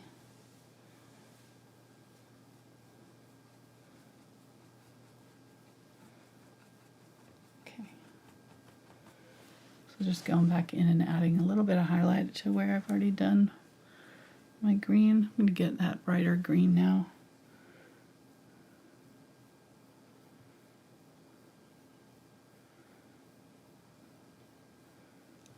I'm going to use it a little bit more sparingly because this will be where my light's hitting the most. And then I want to get a little bit of yellow or orange color and use it for the dry grass that is coming down right here. So there are dry grasses coming down over that dark area right there at the bottom. Just a few.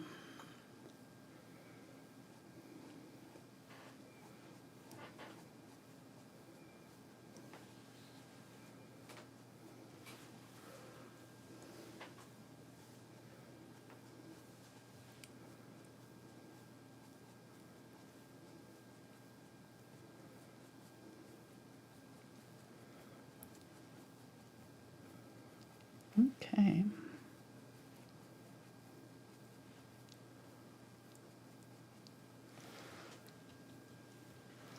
And you can really even just tap, like if you want to just like foliage looking type things instead of grasses, you could just tap and get, you know, some areas that are like just like little bushes coming down.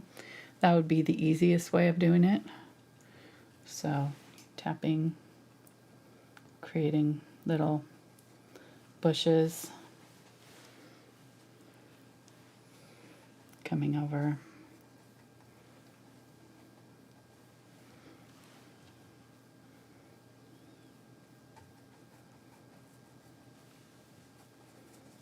I'm just going to kind of use the corner of the brush and sort of make some leafy shapes here. Sort of blurry. Excuse me.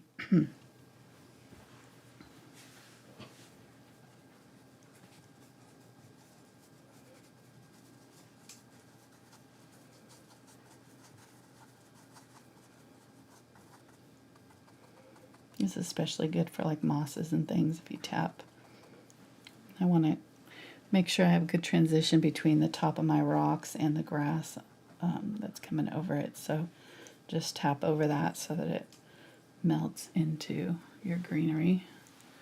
Doesn't look like it's just stuck up on there on its own. Okay, so we're getting there. We're almost there. Let's go ahead and go back to our brush. I'm going to get some of the yellow and my green, light green here. And we're going to go back in here and put in bright colored leaves. And this is where I might switch to my round brush so that I can get a little bit more careful. I might even need a smaller round. Actually, let me see. Yeah, let's do this one. So this will be like the large brush that we were using for our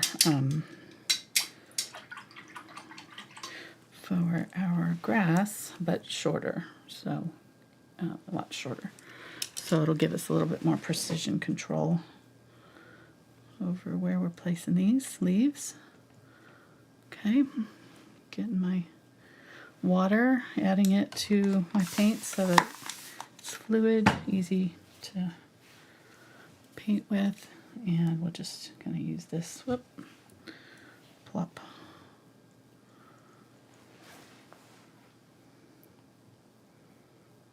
Individual leaves down. I can kind of take where I've already done one and just sort of put my color over the top of it.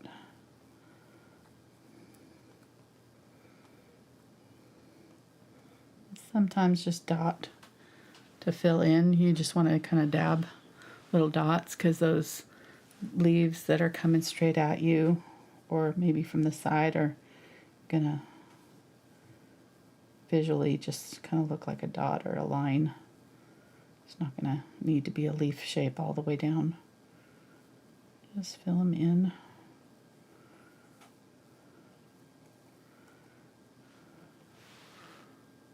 Yeah, looks good. Keep on going here.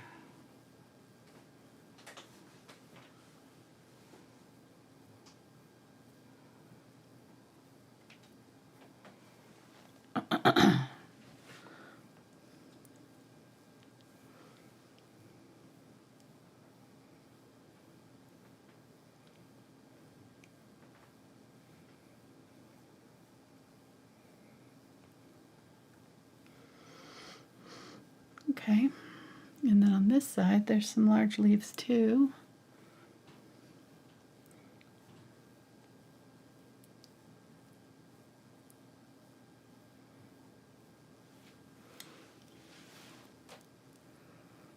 Maybe get some of the gray green and sort of mix them together, a little bit of both.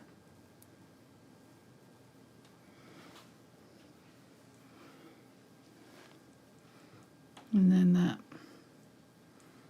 dark green is coming over the path and down from up here. So there's these long grasses that are kind of just laying up over and creating this sort of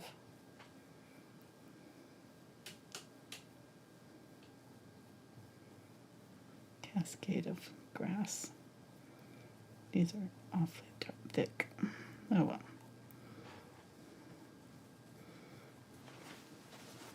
need that thinner brush. Go back to the thinner one just for these grasses here.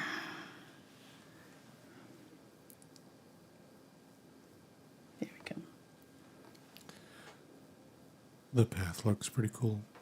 Does it? Good. Mm-hmm. It worked. And just, I remember you saying earlier, don't freak out about the number of times you're painting the path, you're just working it out. Right, right. But I think it adds to the depth of the path. Right. Yeah, that's true. Yeah, all the colors that all we the got. colors, and Right. just gives you that sense of how uneven it is and worn and stuff. So it's pretty cool. Thanks. You're welcome.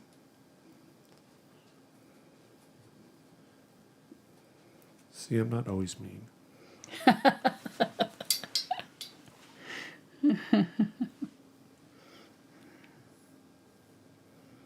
Now you can say something nice about my camera and audio work if you want. If you want to.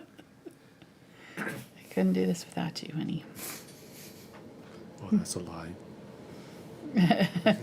What do you do on Thursdays? I'm very well aware I'm replaceable. So I'm trying to do a really good job. Thanks. Keep you around. It's funny. It's I've been painting for over 30 years now, and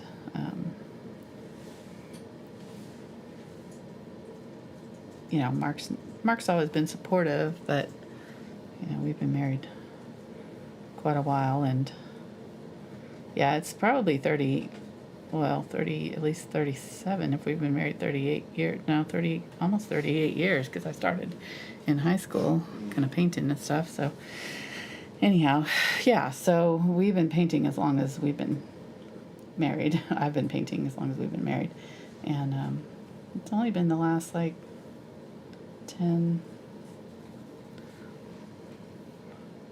years or so that we've been doing it together, but you helped me before that, though. You used to cut out wood pieces for me when I did my craft show. I've always pulled poor Mark into my art things, even though he's not. It was kind of into weird art. when you would just, you were painting at the kitchen table before you had an art studio. Right. And you were talking to people. It's like, who's she talking to here?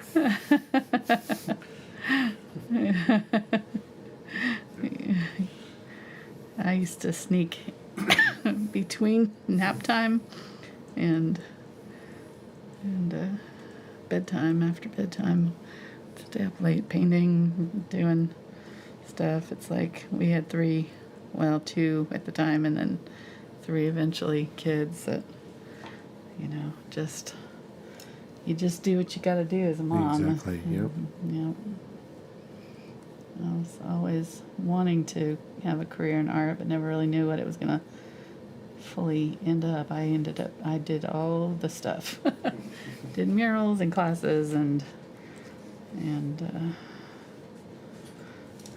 woodwork. Woodwork, but I did art Touch shows things. and lots of art shows and just all kinds of stuff, and we finally kind of all came together with YouTube. It was nice. Get to do what I love from the comfort of my home. It was not a career option when I went to college for art, that's for sure. It's pretty much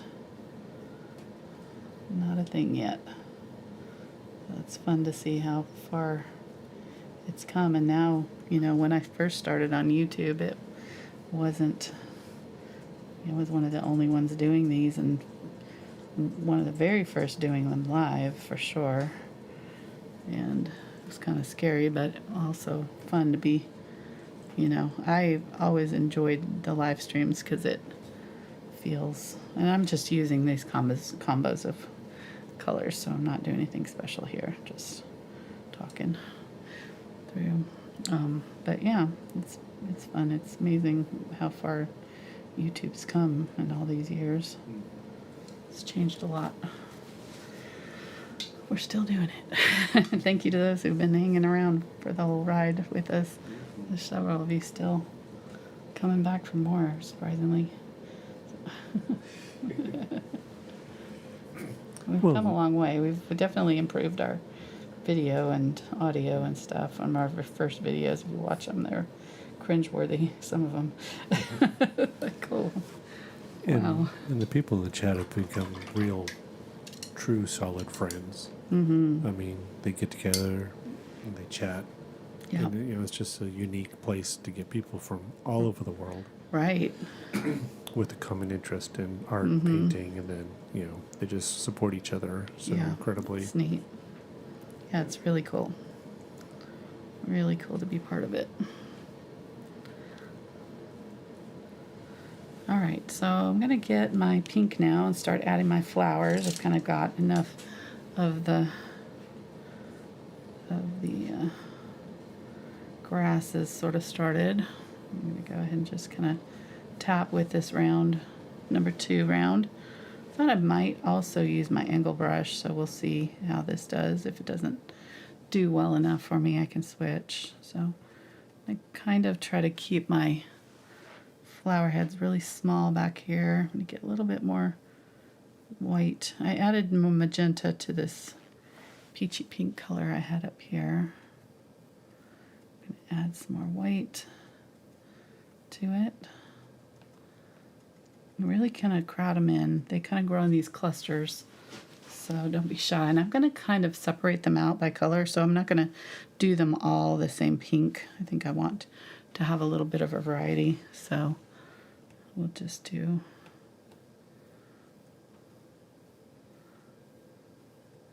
And this is another place where we can create our, you know, form here. So I'm keeping an eye on the curve of the mountain and things where these are going, so, and trying not to get them too patterny, like trying to kind of go up and down, back and forth, up and down, back and forth, constantly moving as I'm tapping, so that I'm creating some variety of spacing and things.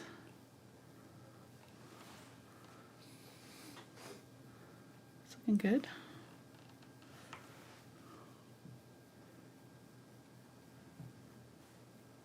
Them small.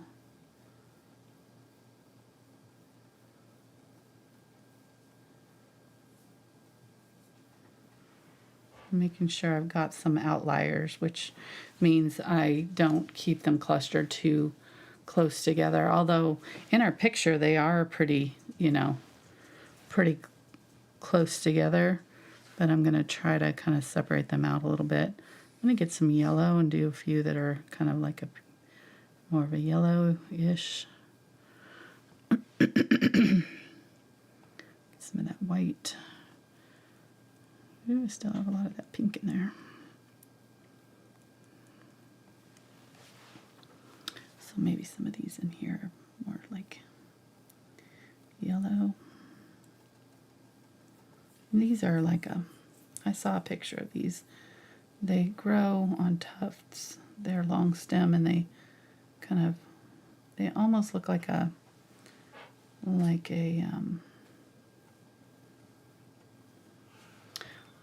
bachelor button, you know. They kind of have that sort of fluffy head. So like these ones down here, we can do sort of more individual flowers and sort of set them down and pull up.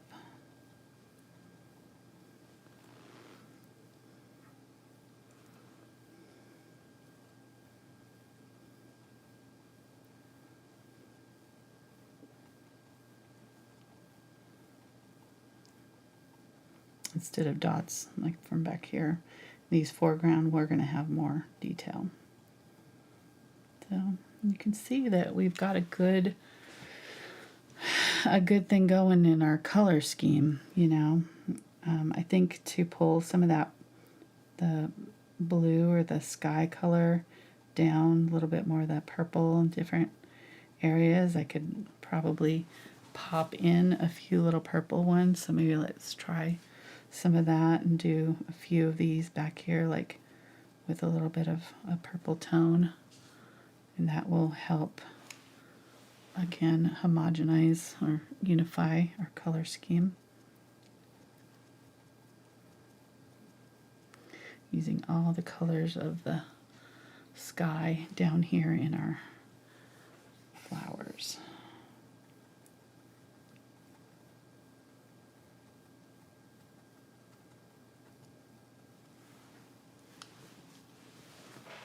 Okay, that's good.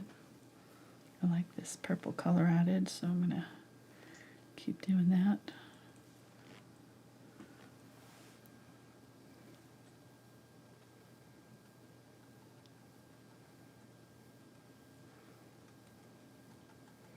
Lots and lots of dots.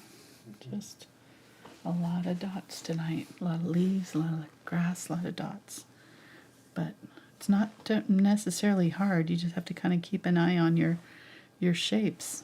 But I think this one is actually one of the, despite the look of it, one of the easier seascape ones like this. You know, I don't think there's a ton of really technical stuff. Maybe the grasses is probably the hardest part.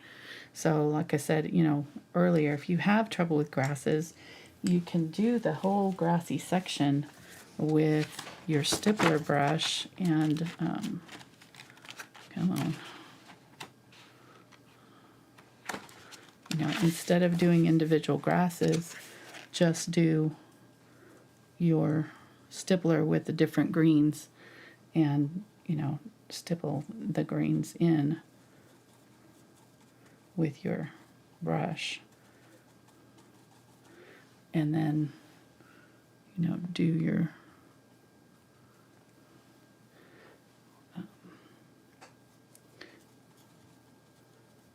dark at the bottom, light toward the top. You know, I'm not doing a very good job of it, but you get the idea. So where two of these clumps might meet, you would use a lighter green to separate out the colors.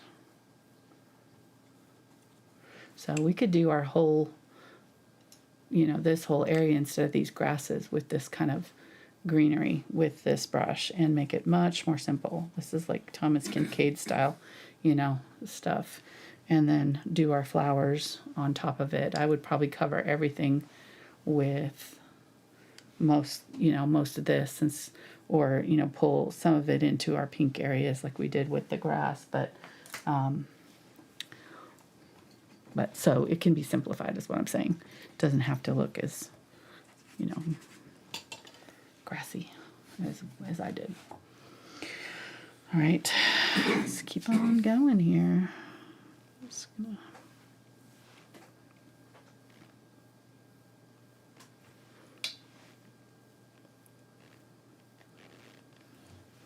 and we're starting out with kind of mid-tone colors, so we'll come back in with highlights here. So this isn't our final color.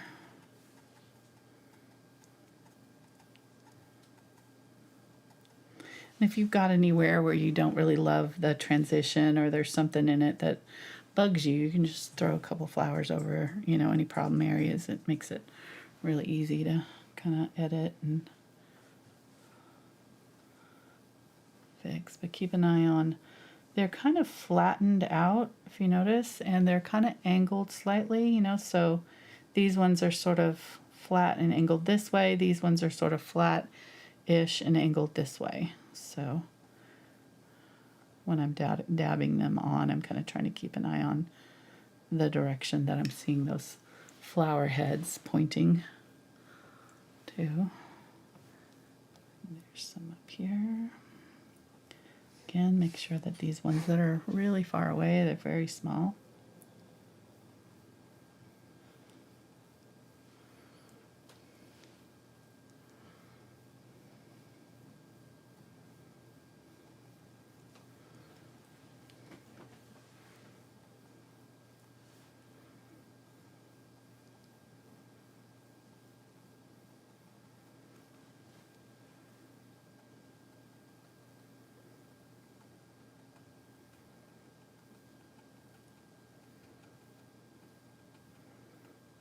Just tap a tap.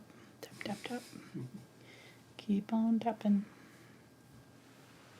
Again, I don't think too many is too many, you know, here. This is one of the areas where, I mean, you know, within reason, but this is where you really want to fill in. You don't want to be super sparse about it.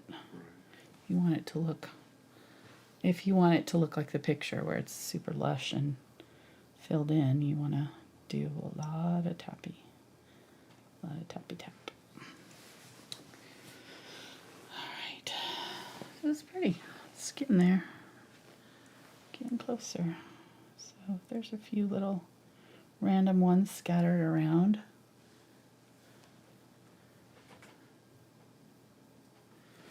And now I can go with my white and go a little bit brighter. Go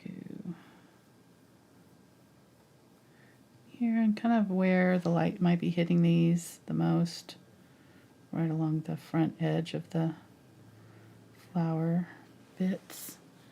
Do some of these lighter, brighter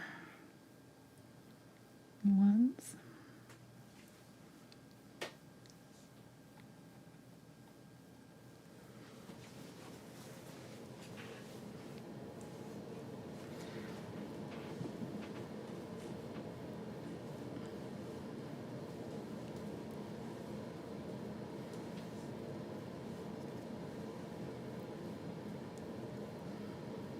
And if you've got a weird color that you're introducing and it's the only place that it is, you might want to add it in a couple other places. So this purple, you know, don't just have it here, but you know, like put it in a couple other places so that it also unifies. It's all about kind of spreading out these colors so that nothing is just like the only place you're seeing it.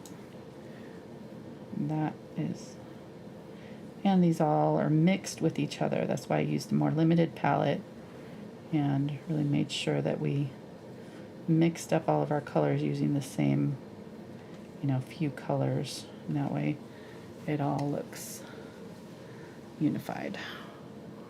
All right. I'm not loving this, so I think I might add some flowers over the top of that in a couple of places, just kind of break that up a little bit.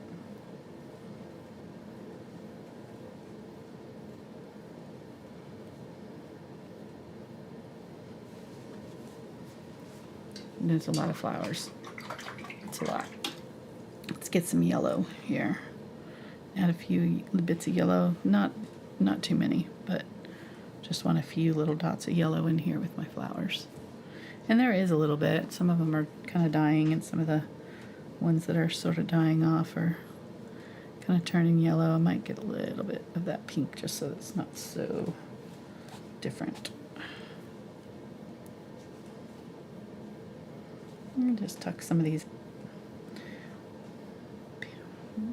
peachy or yellow ones up in here, just a few.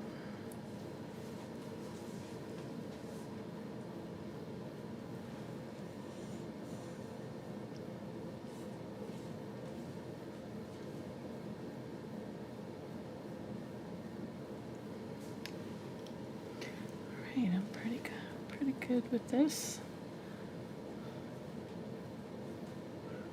And if your flowers look a little too bright everywhere, you can take some, you know, we did the darker pink values in there to try to get some of that, but if it's not enough, if they look kind of floating, like they're not grounded, you can come back in with some of your magenta and maybe a little bit of burnt sienna and kind of tap in a few darker dots here and there just to kind of ground him. That'll kind of help, especially anywhere where it's really light everywhere. Having a few of these darker ones sort of underneath, away from our light. So this side would be underneath here and this side would be underneath this side.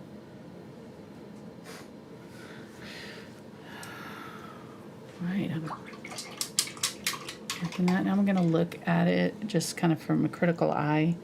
And I think I want to bring this out a little bit just to shape that hillside a little bit more. And maybe bring some of this lighter green over the top of some of this.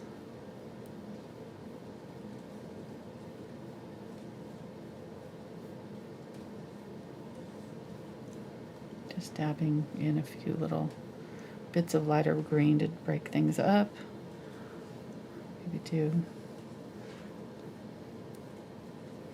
This area in our picture is kind of blurry, so even though it's closer to us, it's in our photograph is not really focused, so this doesn't have really defined leaves, but if you want to, you could make these leaves a little bit more realistic, give your flowers little, stems go into them, individual ones, however you want to do.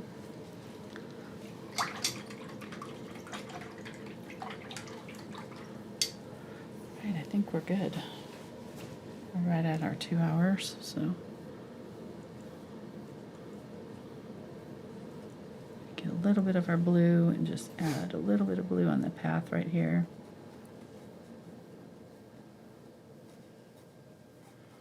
And kind of underneath our grasses, so I kind of covered up my shadow area. I want to have a little bit of a shadow under my grasses right here.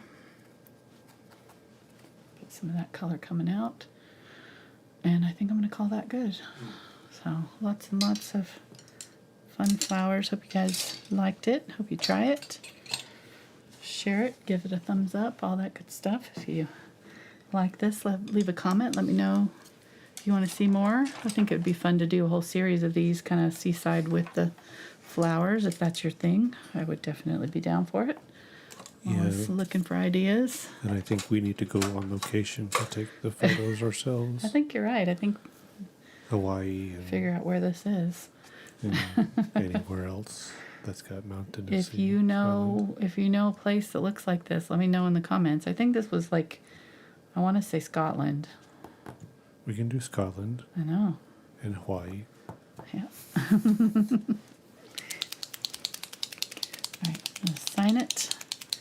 Tell you guys thank you for watching tonight. We appreciate you, as always, hanging out with us, liking our videos, watching them. It means a lot. If you are interested in Patreon, we've got a new series going on over there, which is our Thursday videos. We're doing a set of teacups. This is not gonna look like anything, but right now we're gonna have flowers coming out and they'll be detailed up teacups. So we just started on that one for our $15 tier, and then our $5 tier has traceables and a bunch of my whole beginner series for patrons that I did late last year, early this year. My white is not, there we go, come on. It's not cooperating, there we go. These are my Posca pens. It's acrylic in a pen form, so makes it pretty handy. All right, there we go. Thank you guys for watching today, and links are down in the description if you're interested in the traceable for this, or Patreon, or any of that other stuff that we're doing over there. And yeah, we'll see you guys next week. We'll have a sunflower. We're doing a large sunflower for our large flower series, so looking forward to that one. All right, we'll see you then. Bye.